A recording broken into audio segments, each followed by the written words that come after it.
Okay, this is just a short little video I wanted to add.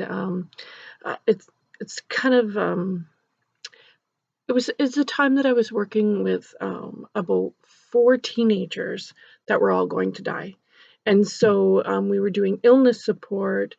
I was doing illness support with their friends, and well, when they came back from hospital each time, I would do illness support with them. So I was working with their friends at school and working with them at home. And so I just want to give you a few little tidbits that they wanted me to share with people that they thought was important. Um, so one of the things that really always stuck out in my head was this one girl told me that she enjoyed our visits because I let her talk about dying, and there was things she'd always wanted to talk about. She wanted to talk about her funeral, she wanted to talk the songs that she had, just everything about the funeral and dying and what it would be like, and I would just listen. She talked and I listened, that's all we did. It was just I was present, I was listening ears, and, she said, I love this because none of my family or friends will let me talk about this." She said, "Every time I try to bring it up, they will say, 'Oh, don't talk like that.'" She says, "I have a brain tumor. I'm going to die. I know this. This is the last thing. I'm having radiation and chemo on this part of my brain. I know this is it." And so she said, "Every time I try to talk about this with my mom or my dad or my friends or my boyfriend, they're going, 'Don't talk like that. Oh, you're going to be fine. Don't give up hope.'" And she says, "I know they need that to be able to get by, but I need to talk about these things." So she just talked. Every time I went, she talked about, the doctor and what he said and how hard that was, and just how she felt the day he told her this was the last thing, and they had such hope for the last thing they did, and she would just talk and share, and I would listen.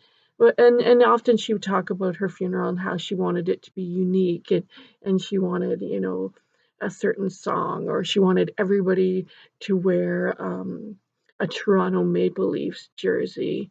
And she laughed because she has friends that are Detroit Red Wing fans and not Toronto Maple Leaf fans. And she said to have them there wearing a Maple Leafs jersey would be awesome, but I know they would do it for me. Like, she just talk and talk and talk. So one of the things that I could see happening was when somebody who's older, an adult, is dying, and say our treatment center is an hour away from here. And so when they get to a certain point where the chemo and the radiation isn't working, they decide that's enough and I want to come home to die. And they do.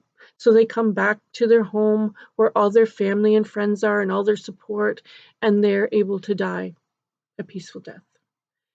When it's children, we never give up. We never give up. It's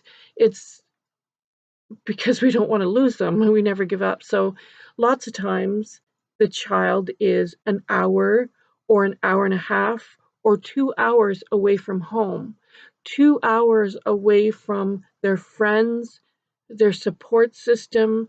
Um, everything is an hour, at least an hour away from them. And so we were trying to think of different things to bridge the gap. Um, and so there was an ability to fill out an application for a Ronald McDonald charity uh, grant.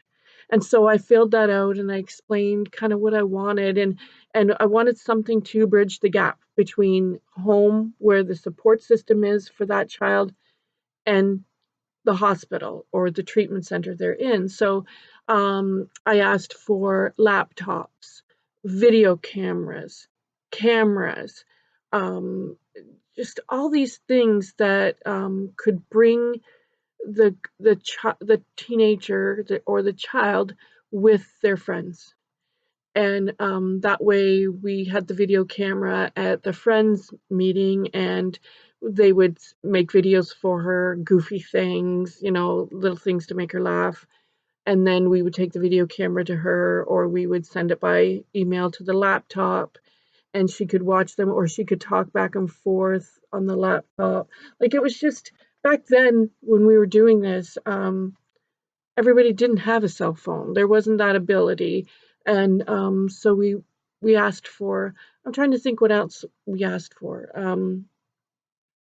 All I can think of right now is the video cameras and the cameras, and oh, we got a little printer so that they could take pictures and print it off right then and there, and send pictures back and forth, and postcards and getting things in the mail and different things like that. So when we got the grant. So I applied for it. We got the grant. It was like, oh, thousands of dollars, able to buy like 6 laptops, 4 video cameras, I don't know how many cameras, like everything I asked for, we got it. I shot for the moon and we got it. And so I was so excited and so happy that we could do these things. And I was thinking about all these things that we could do with the kids when I met with them in their high school group at the high school, with them at home. Like, oh, I was so happy.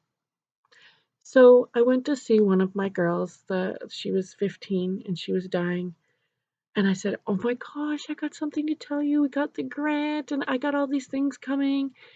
And she just looked at me and she said, "That's nice, Connie, but I don't need all those things. All I need is you. All I need is someone to talk to." She said, "I don't need things. I just need someone to sit with me and listen." And I was like, wow, like that, yeah, that's what people need. And she got it. Like, she got what we were doing with the grant and how important that was. And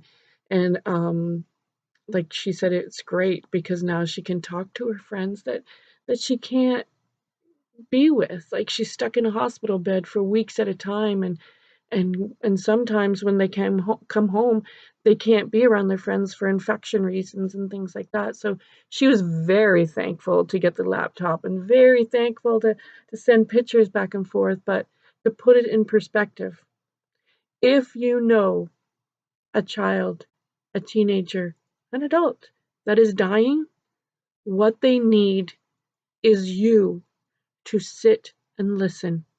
She didn't need all my fancy things.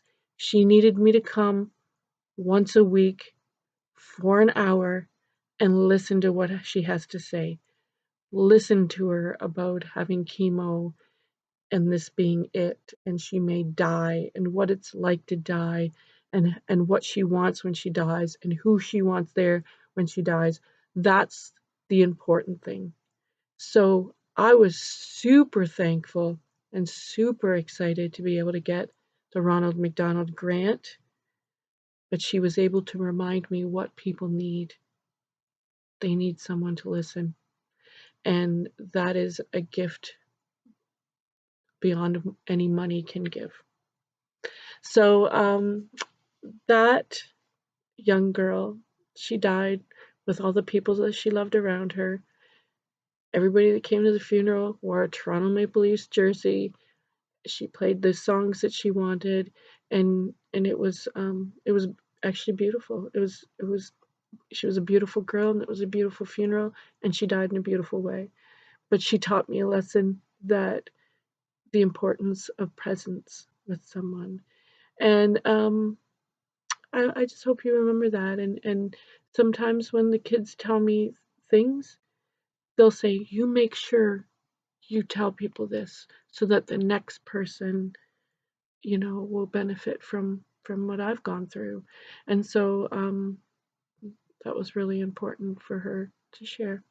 So thank you once again for listening to my videos. I can't believe so many people have watched them so far. Don't forget to push the like button, and I'll get started on the next video. Thanks again. Bye.